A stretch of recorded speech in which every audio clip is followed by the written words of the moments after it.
स्वागत है delta classes की मैथ्स की क्लासेस के अंदर। और अपन जो टॉपिक पढ़ रहे थे that was arithmetic progression. Arithmetic progression के 3 पार्ट्स अपन ऑलरेडी गिवन है, जिसका डिस्क्रिप्शन में आपको लिंक के अंदर भी दे दूंगा। और जिसके अंदर अपन ने सबसे पहले पढ़ा था कि ए एन इट मीन्स किसी भी अनंत टर्म का जब मुझे फॉर्मूला यूज करके किस प्रकार अनंत टर्म की वैल्यू फाइंड आउट करनी है, उस वाले केस में मुझे कैसे आपका डी की वैल्यू फाइंड आउट करनी है, ए की वैल्यू फाइंड आउट करनी है या ए एन की वैल्यू फाइंड आउट करनी है। ठीक है, तो यहाँ पर सेकंड वाले पार्ट में अपन ने उसी से रिलेटेड वाले प्रॉब्लम्स किया था। थर्ड पार्ट में अपन ने एसएन से रिलेटेड क्वेश्चंस किए थे। आज पार्ट 4 में अपन मिक्स क्वेश्चंस करेंगे, जिसमें एएन और एसएन यानी दोनों फॉर्मूले यहाँ पर यूज में आएंगे। तो क्वेश्चन को रीड करके आपको आइडेंटिफाई करना है कि which type of formula we have to apply there, so easily आप उस क्वेश्चन को कर पाएंगे।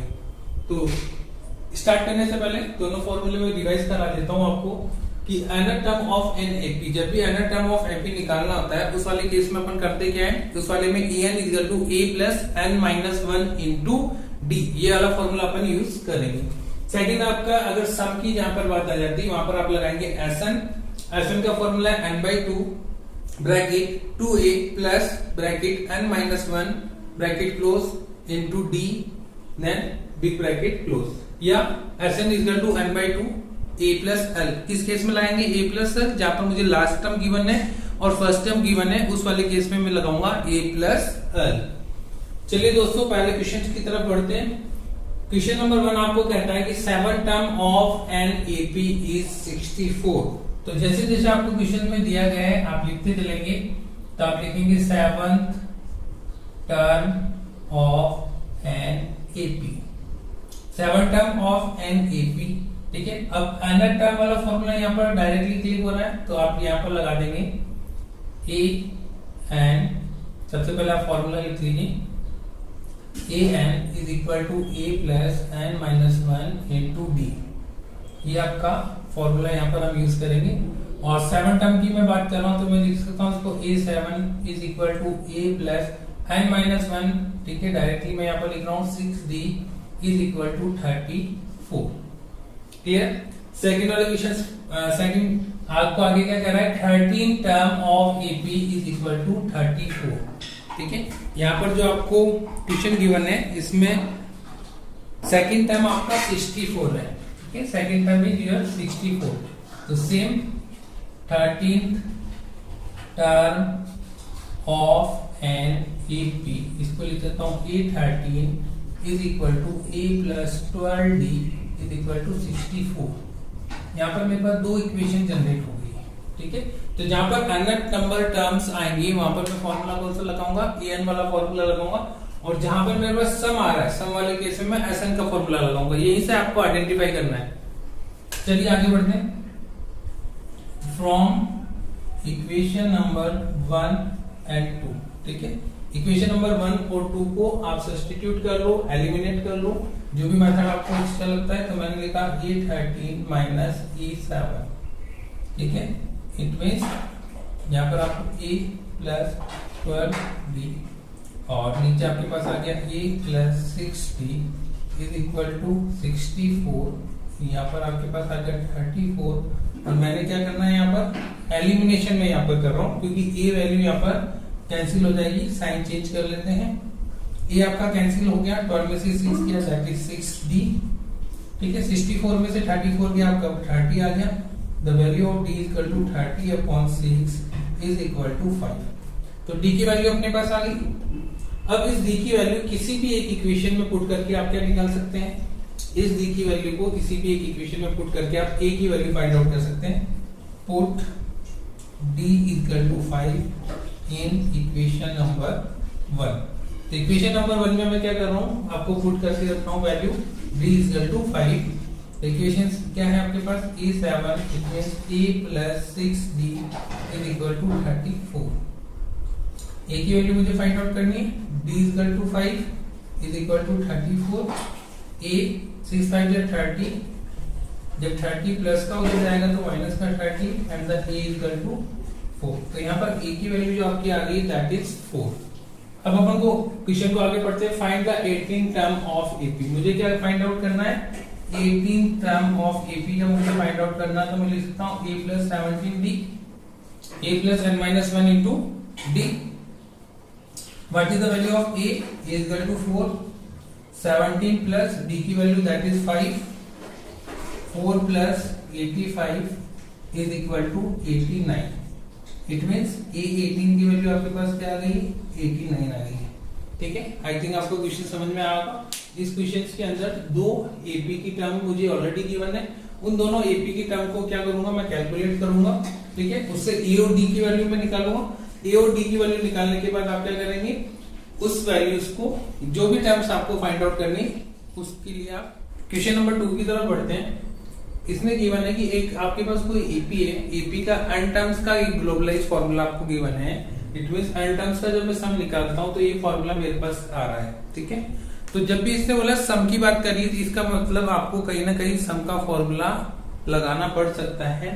ठीक है, तो यहाँ पर sum of n term of AP क्या फॉर्मूला है, S n is equal to n by 2 2a plus n minus 1 into d। Clear. अब आपको जो गिवन टर्म है वो किस फॉर्म में, गिवन टर्म का जो फॉर्मूला है S N equal to 3n square plus 5n। Clear. अब यहां से अपन को क्या निकालना है, सम ऑफ टर्म्स यहाँ पर गिवन। अगर यहाँ पे मैं 1 रखता हूं तो 1 टर्म का सम आ जाएगा। इट मींस फर्स्ट टर्म आपके आ जाएगी कि एक सिंगल टर्म है इसका सम, तो वो सिंगल टर्म ही है। ठीक है, तो यहां से स्टार्ट करते हैं। S1 अगर मैं निकालता हूं तो 3 1 square plus 5 into 1, it means 3 plus 5 is equal to 8। यानी फर्स्ट टर्म आपकी जो हो गई वो किसके बराबर हो गई, A is equal to S1। क्योंकि जो फर्स्ट टर्म एक टर्म का सम वो खुद सिंगल टर्म होती है। सेकंड केस में अगर मुझे यहाँ पर दो टर्म्स का सम निकालना है तो यहाँ पर मैं लिख सकता हूँ a प्लस a2, यानी पहली टर्म और दूसरी टर्म का sum is equal to 3 into 2 का स्क्वायर, क्योंकि n की वैल्यू यहाँ पर क्या है 2, प्लस 5 इंटू 2, 2 2 जा 4, 4 3 जा 12, 12 प्लस 10 दैट इज 22। इसका मतलब 2 जो आपकी टर्म्स हैं यानी a प्लस a2, इससे आपका क्या वैल्यू आ गई, a प्लस a2 22। यहाँ पर 3 टर्म्स में निकाल लेता हूँ, a plus a2 plus a3, तो 3 इंटू 3 स्क्वायर प्लस 5 इंटू 3, 3 3 जा 9, 9 3 जा 27 plus 15 is equal to 37 and 42। ठीक है, तो यहीं से आपको a की वैल्यू डिफाइन होगी, d की वैल्यू आपको डिफाइन होगी। कैसे, अगर मैं पहले टर्म की बात करूं a इज इक्वल टू आपके पास 8 आ गया। ठीक है, सेकेंड वाले टर्म में बात करूं a plus a2 is equal to 22। तो a की वैल्यू मेरे पास ऑलरेडी अवेलेबल है। अगर मैं यहाँ पर a2 निकालना है मुझे तो मैं लिख सकता हूँ a2 is equal to 22 minus 8 is equal to 14। a2 मेरे पास आ गया। थर्ड वाले केस में मुझे पता है a1 plus a2 plus a3 is equal to 42, और a1 प्लस a2 की वैल्यू मेरे पास ऑलरेडी अवेलेबल है दैट इज 22। तो 22 plus a3 is equal to 42। मुझे तो a3 निकालना है, तो 42 माइनस 22 इज इक्वल टू 20। ठीक है, तो यहाँ पर अपनी सीरीज जनरेट हो गई है, a इज इक्वल टू 8। ठीक है, series of AP 8, 14, 20 and so on. A की वैल्यू आपके पास आ गई, आपको क्या निकालना है, ओनली डी निकालना है। सबसे पहले अपन डी निकालेंगे। फॉर फाइंडिंग द डी क्या करते हैं, नेक्स्ट टर्म में से प्रीवियस टर्म माइनस कर देते हैं। तो a2 माइनस a2 1 करूंगा तो 40 माइनस 8 करा दैट इज 6। अब क्वेश्चंस का लास्ट वाला पार्ट आप पढ़िए, उससे आपको क्लियर होगा। इसने पूछा है फाइंड विच टर्म इज 164। इसी एपी के अंदर अगर मैं कंटिन्यू करता हूं तो कौन से नंबर वाली जो टर्म है वो 164 आ जाएगी। इसका मतलब an की वैल्यू मुझे गिवन है, a की वैल्यू मेरे पास है, d की वैल्यू मैंने निकाली, मुझे क्या निकालना है, n number. It means number of terms. Formula यहां पर यूज करूंगा मैं, nth term of N AP. क्या फॉर्मूला होता है, an is equal to a plus n minus 1 into D. ठीक है। और यहाँ पर जो an है दैट इज 164, इसने ये तो पूछा कि 164 टर्म कौन से नंबर वाली टर्म है। a की value that is 8 and I have to find out and d is equal to 6। ठीक है, फर्स्ट स्टेप में आप क्या करेंगे, subtraction 164 minus 8 is equal to n minus 1 into 6। ठीक है, और इसमें से 100 में से आपका 156 बचा, 156 मल्टीप्लाई में 6 है अपॉन 6 आपके पास आ जाएगा n माइनस 1। 6 से आप कैंसिल करेंगे, 6 से जब आप इसको कैंसिल करेंगे 6 2 जा 12 एंड 6 6 जा 36। तो n की वैल्यू क्या होगी, जब -1 इस तरफ आ जाएगा तो आपकी वैल्यू हो जाएगी n is equal to 27। n is equal to 27। Clear. तो जहां पर आपको एपी गिवन नहीं है, आपको जनरल टर्म्स आपको गिवन है, जनरल फॉर्मूला आपको गिवन है। अगर यहाँ पर en का फॉर्मूला था तो अपन एपी की सीरीज निकालते डायरेक्टली। Sn का फॉर्मूला है तो अपन ने सबसे पहले Sn it means sum of n number of terms के फॉर्मूले को यूज करके 1 टर्म 2 टर्म 3 टर्म्स का क्या निकालना है, सम निकालना है। उसमें से a की वैल्यू और d की वैल्यू फाइंड आउट करिए, उस वैल्यू से अपन ने n नंबर ऑफ टर्म्स को निकाला है। ठीक है, आगे वाले क्वेश्चंस की तरफ बढ़ते हैं। नेक्स्ट क्वेश्चन नंबर 3 आप देखिए। इन क्वेश्चन नंबर 3 क्वेश्चन आपको कह रहा है which term of an AP is first negative term, यानी आपको यहाँ पर एपी की टर्म्स गिवन है और उन एपी की टर्म्स में से आपको पता लगाना है कि कौन सी टर्म आपकी फर्स्ट नेगेटिव टर्म होगी। ठीक है, तो इस वाले केस में एपी आपको गिवन है, ए आपको फाइंड आउट करना नहीं है, ए आपको गिवन है। डी की वैल्यू भी आप इसी में से आइडेंटिफाई कर लोगे, लेकिन यहाँ पर क्या नहीं गिवन है, यहाँ पर एन नहीं गिवन है। इट मींस कौन से नंबर वाली जो टर्म है आपकी, ठीक है, कौन सी टर्म आपकी नेगेटिव होगी, पर नेगेटिव टर्म की वैल्यू आपको गिवन नहीं। ठीक है, तो थोड़ा सा इंटरेस्टिंग क्वेश्चन है, एक बार समझते हैं। तो गिवन एपी, जो भी आपको गिवन एपी है उसको राइट डाउन आप करेंगे 20 19 1/4 18 1/2 17 3/4 एंड सो ऑन। ठीक है, यहां से आपको क्या निकल गया, a is equal to 20। d की वैल्यू निकालता हूं तो मुझे क्या करना पड़ेगा, 19 1/4 इट मींस a2 माइनस में क्या करता हूं, a1 करता हूं। ठीक है, 19 1/4 माइनस 20 मुझे यहाँ पर करना पड़ेगा। ठीक है, तो यहाँ पर एलसीएम लेके भी आप सॉल्व कर सकते हैं। ठीक है, और इसका जो आंसर आएगा -3/4। ठीक है, तो आपको देख के पता लग रहा है 20 में से 3/4 में माइनस करूंगा, उसी वाले केस में क्या आएगा, 19 1/4 आएगा। अब आपको क्या करना है, जो टर्म निकालनी है वो क्या होनी चाहिए, नेगेटिव होनी चाहिए। नेगेटिव होनी चाहिए इट मींस सबसे पहले nth टर्म ऑफ एपी। किसी भी एपी की जब मुझे n नंबर ऑफ टर्म्स निकालनी होती है, उस वाले केस में फॉर्मूला मेरा क्या रहता है, an is equal to a plus n minus 1 into D. ठीक है, अब यहाँ पर an आपको गिवन नहीं है। ठीक है, लेकिन आपको जो भी टर्म निकालनी है क्या होनी चाहिए, नेगेटिव होनी चाहिए। Negative it means less than 0। ठीक है, तो मैं इसको ऐसे भी लिख सकता हूँ, a plus n minus 1 into D value should be less than 0।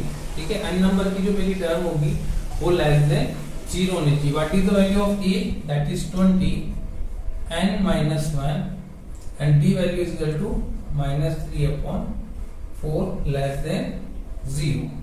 ठीक है, सॉल्व करते हैं अपन। 20 प्लस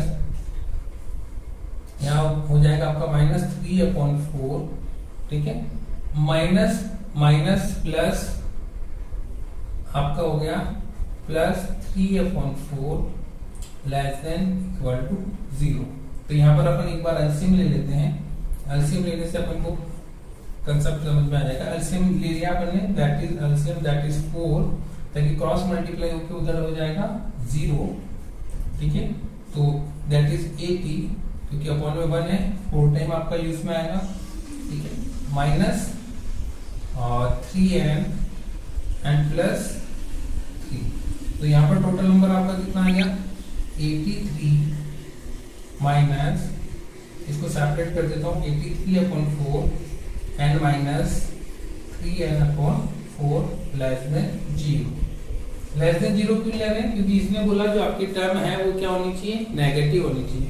ठीक है, -3/4 को मैं राइट हैंड साइड पे लेके चला जाता हूँ, तो 83, ठीक है, इज ग्रेटर देन, क्योंकि जब माइनस उधर चला जाएगा तो नेगेटिव तो नहीं रहेगा, ये बड़ा हो जाएगा, तो 3n/4। ठीक है, 4 से 4 यहाँ पर कैंसिल हो गया।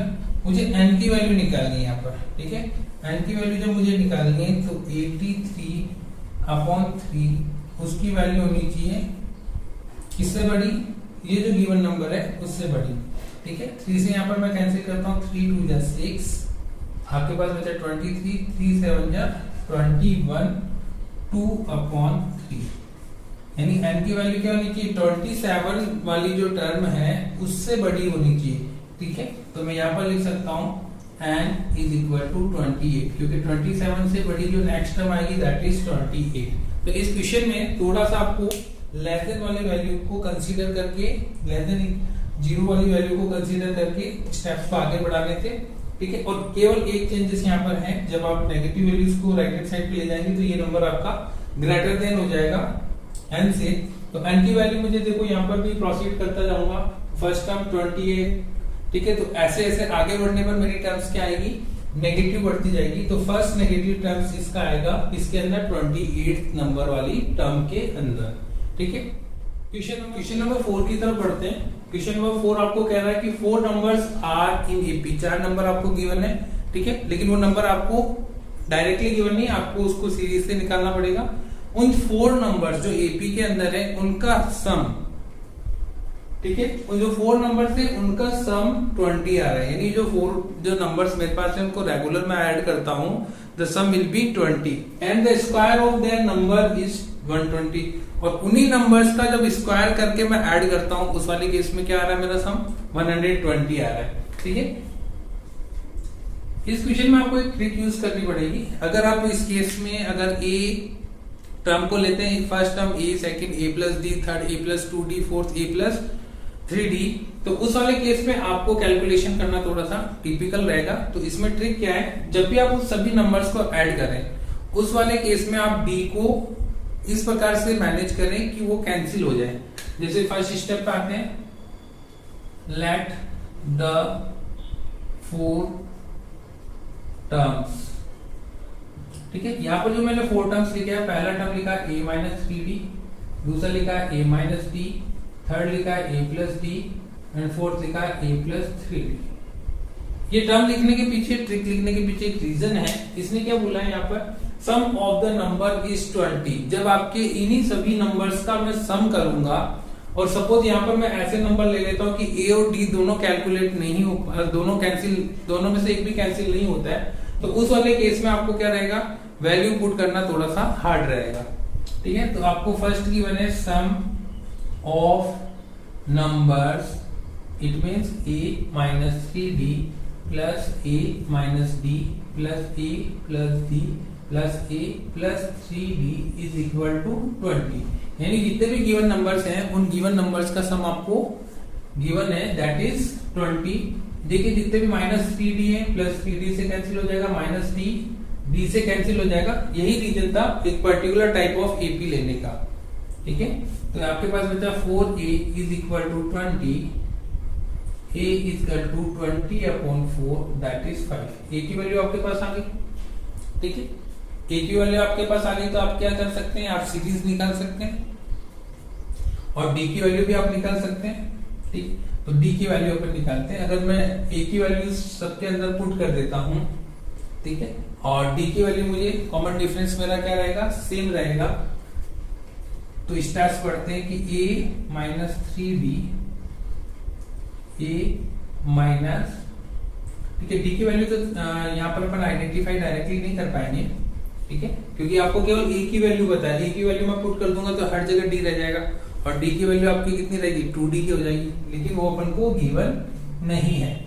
तो अपन क्या करेंगे, सेकंड स्टेप पे आएंगे। इसने बोला है कि if their sum of squares, यानी sum of squares of numbers, यानी ये जो चारों नंबर मुझे गिवन है उसके चारों नंबर के स्क्वायर करके जब मैं ऐड करता हूँ उस वाले केस में सम आ रहा मेरे पास 120, ठीक है। तो चारों नंबर अपन को लेने पड़ेंगे a माइनस 3d का स्क्वायर, a माइनस d का स्क्वायर, a प्लस d का square and a plus 3d का स्क्वायर इज इक्वल टू 120, ठीक है। यहाँ पर कैलकुलेशन थोड़ा सा लॉन्ग होगा, आपको फॉर्मूला यूज करना है, मिस नहीं करना है, गलती कहीं पर नहीं करनी। देखो फर्स्ट वाले में a स्क्वायर, ठीक है, माइनस 3 2 जा 6d plus 9d square. Second वाले जब मैं करूंगा a square minus 2d plus d square.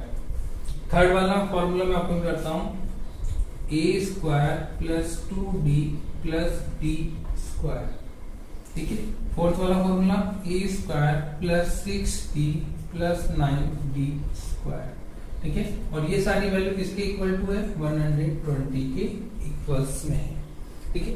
तो सबसे पहले क्या करेंगे, a स्क्वायर को काउंट करते हैं 1 टाइम, 2 टाइम, 3 टाइम, 4 टाइम, यानी मैं लिख सकता हूं 4a स्क्वायर, ठीक है। माइनस 60 और plus 60 cancel, minus 2d and plus 2d cancel, ठीक है।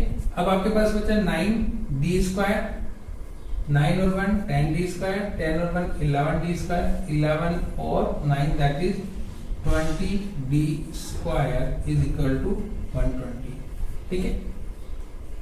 अब आपको क्या करना है, सीधे सीधे आपको a की वैल्यू इसके अंदर पुट करनी है।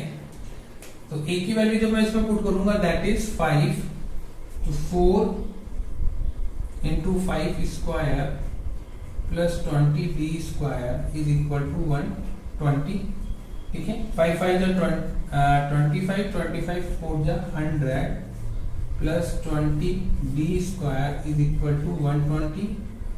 उधर में ले जाता हूं इसको, 20d square is equal to 120 minus 100 is equal to 20, और d स्क्वायर अगर मैं निकालता हूं तो 20 अपॉन 20 इज इक्वल टू 1, ठीक है। और d स्क्वायर की वैल्यू यहां से हटाता हूं तो स्क्वायर रूट 1 हो जाएगा, मैं इसको प्लस माइनस 1 लिख सकता हूं, क्योंकि मुझे पता नहीं होता है जब भी अपन स्क्वायर रूट से कोई भी वैल्यू बाहर निकालेंगे उस वाले केस में अपन दोनों साइन यूज करेंगे, प्लस भी और माइनस भी, क्योंकि माइनस 1 का स्क्वायर करूंगा तब भी 1 आना है, प्लस 1 का स्क्वायर करूंगा तब भी 1 आना है। तो मेरे लिए यहाँ पर क्लियर नहीं है कि वो जो गिवन नंबर है उसके अंदर d की वैल्यू प्लस की 1 थी या माइनस की 1 थी।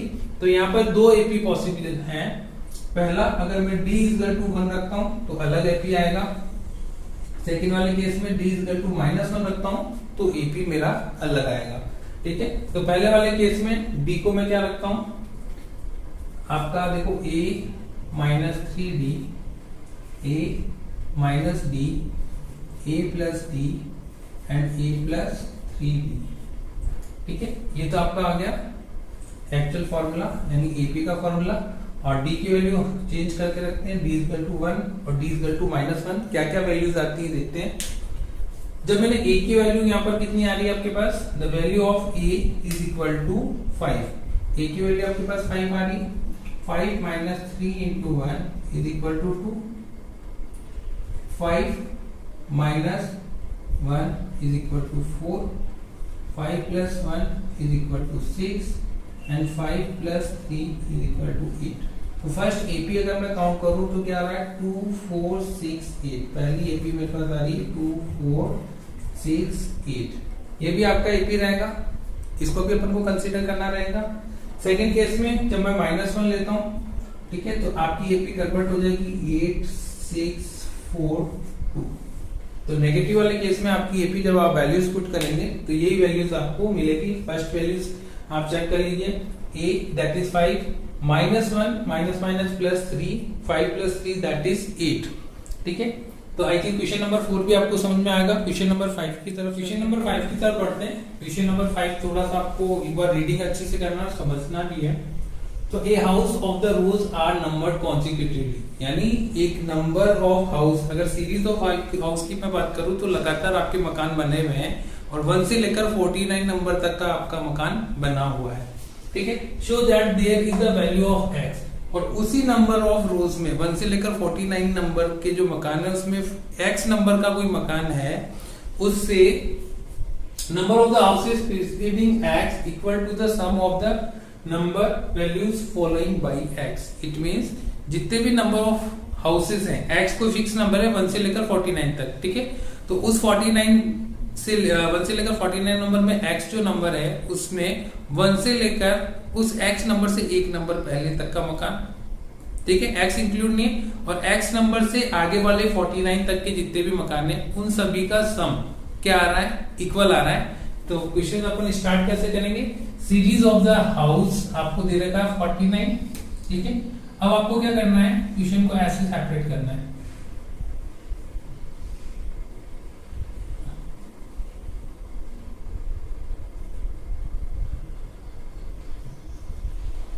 ठीक है। अब इस x वाला जो नंबर है ये कहीं पर भी आपका इंक्लूड नहीं हो रहा है, ठीक है। इसमें आपको क्या करना है, यहां से लेकर जो x वाला नंबर है उससे प्रीवियस नंबर का जो मकान है उन सब का सम, और इसके बाद बचे हुए जितने भी नंबर है उन सब का सम क्या आना चाहिए, आपका इक्वल आना चाहिए, ठीक है। तो आपने निकाला s x माइनस 1, ठीक है। तो उससे पहले आपको सबका फॉर्मूला आना चाहिए, sum of n term Sn is equal to n by 2 2a plus n minus 1 into d, ठीक है। d की वैल्यू आपके पास इसमें निकाल सकते हैं। देखो यहाँ पर डिफरेंस कितना आ रहा है, d की वैल्यू आपके पास आ रही है next term minus previous term that is 1। a की वैल्यू भी आपके पास है, a is equal to 1, first term आपका 1 है। क्वेश्चन पे आते हैं, मुझे x minus 1 number of terms तक निकालना है, ठीक है। रिपीट करता हूँ, क्वेश्चन क्या कह रहा है कि x नंबर का कोई मकान है, उस x नंबर वाले मकान का से पहले जितने भी मकान है उन सब का सम, और उस x नंबर से बाद में जितने भी मकान है उन सब का सम क्या आ रहा है, बराबर आ रहा है, ठीक है। x माइनस 1 एक नंबर पहले तक मुझे लेना पड़ेगा, तो n की जगह मैं यहाँ पे लिखूंगा x minus 1 upon 2 into 1 plus n की वैल्यू क्या है, x माइनस 1, n की जगह मैंने x माइनस 1 रखा है, फिर माइनस 1 ऑलरेडी आपके पास है, और d की वैल्यू आपके पास 1 है। तो as x माइनस 1 मैं लिख सकता हूँ x माइनस 1 अपॉन 2, और इसको सॉल्व करेंगे तो आपके पास बचा यहाँ पर तो 2, इधर आपके पास बचा x माइनस 2, ठीक है, plus x minus 2, minus 2 plus 2 आपका कैंसिल हो गया, यहाँ पर आप मल्टीप्लाई करोगे x square minus x upon 2, ये आपकी एक इक्वेशन आ गई, कौन सी वाली, स्टार्टिंग से लेकर x नंबर वाले मकान से एक नंबर पहले, क्योंकि x वाले को तो इंक्लूड नहीं करना है, x वाला तो ऐसा नंबर है जो उससे पहले जितने मकान है उन सबका सम, और उस x नंबर से बाद में 49 तक जितने मकान है उसका सम आपका बराबर आना चाहिए, ठीक है। सेकंड स्टेप में आप क्या करेंगे, पहले तो S49 यानी सारे मकान का सम निकाल लो, ठीक है। उसमें से यहां तक के मकान के जितने भी नंबर के सम है उसको माइनस कर दोगे, तभी तो रिमेनिंग नंबर का सम मेरे पास आएगा।